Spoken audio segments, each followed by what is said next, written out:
The first thing that I want to talk about is the fact that a lot of people, through no fault of their own, have been forced into a position where they have to work from home, meaning they have to call into conferences, they have to present to their managers, and they have to stay as productive as possible in an environment that is not really conducive to that. So I figured, what better time than right now to share a few tips on how to work from home in the best way possible. Unfortunately, I am relatively new to the whole teleworking and working from home scenario, so I'm not the best person to offer you that advice. Luckily, I have a good friend or a mentor named Boomer Drew who does have a lot of experience in this field and can share some tips and tricks with you on how to get the most out of working remotely. So I am going to throw the show over to Boomer Drew right now, and I hope he can offer you some advice that helps you out. Oh, good. Yes, thank you, Bandrew, whatever that name is. I will go ahead and share my expertise and my valuable opinion on how to work from home like a pro. Tip number 1 is your attire. Although you are working from home and you may find it appealing to wear sweatpants, do not do this. You need to make sure that you dress to impress. Your boss and coworkers need to know who they are dealing with. You can see huge benefits from wearing a lovely smoking jacket, a bow tie, having a welly trimmed mustache, and especially having a pipe or a lovely, nice black beanie. You may also be tempted to not shower or get ready at all. This is a trap that many people fall into when they first start working from home, but you can benefit greatly from getting up and following your regular routine. This allows you to get into the same mindset that you would be in when you get up, get ready, and commute to work. This will ultimately allow you to be much more productive while you are working from home. Tip number 2 is to make sure that you have good video if you are doing video conferencing. This does not mean that you have to go out and spend $5,000 on a camera rig. You can use the camera that is built into your laptop, but you need to take a few steps to ensure that you are getting the best quality. The most important aspect of video is good lighting. So if you are sitting in a dark room, open up those blinds, turn on those lights, and put those lights in front of you so they are illuminating your face. You also need to focus on having a good background for your video because you do not want your coworkers or your boss to see your dirty dishes or your dirty laundry. So go around your house, maybe find a lovely map as I have in my video background, and set that up so it looks good and appealing to the viewers of your video. The last thing you need to focus on is having a proper angle for your video.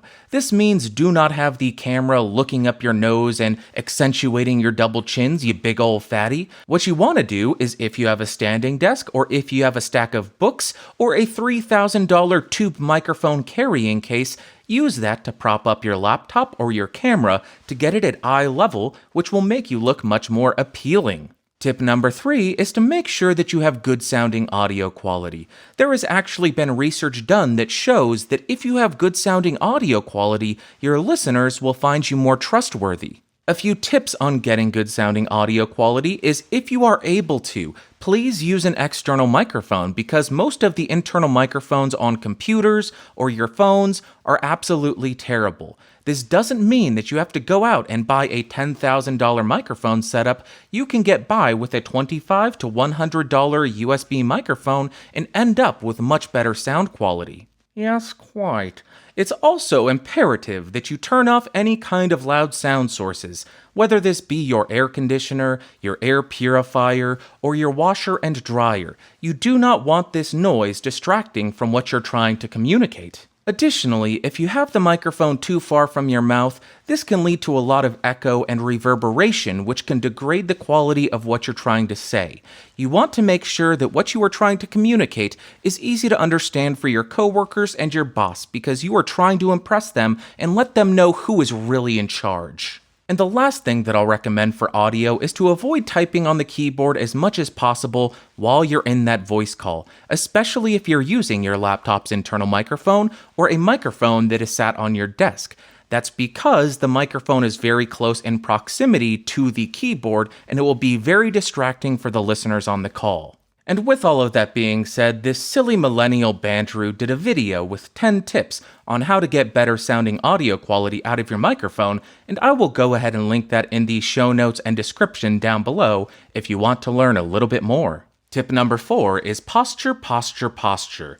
Not only is it unhealthy to sit with bad posture, but it makes you look like an absolute millennial bum. So when you are in a video call, make sure to sit up straight and present yourself authoritatively. Make sure everybody knows that you are the one that is in charge and that you know what you are doing. And tip number 5 is to set yourself up for success. This means do not treat working from home like a vacation and set your home office up as though it was your actual office at work. And yes, this means you can't have your mobile doobly-doo playing Leave It to Beaver or the Clarence Welk Orchestra all day long. You still need to be able to focus on your work and be as productive as possible. And with all of these tips, you should now be able to work from home like a pro, unlike these broke, jobless millennials like Bandrew, whatever that name is. Goodbye. Wow, thank you so much, Boomer Drew. Those tips and tricks are really useful. However, I think the rude words about myself and all millennials, a little bit unnecessary and rude. I wish you would take that back, but I'm not going to hold it against you because I know you're from a different generation and I'm just a big old snowflake. But thank you very What am I doing?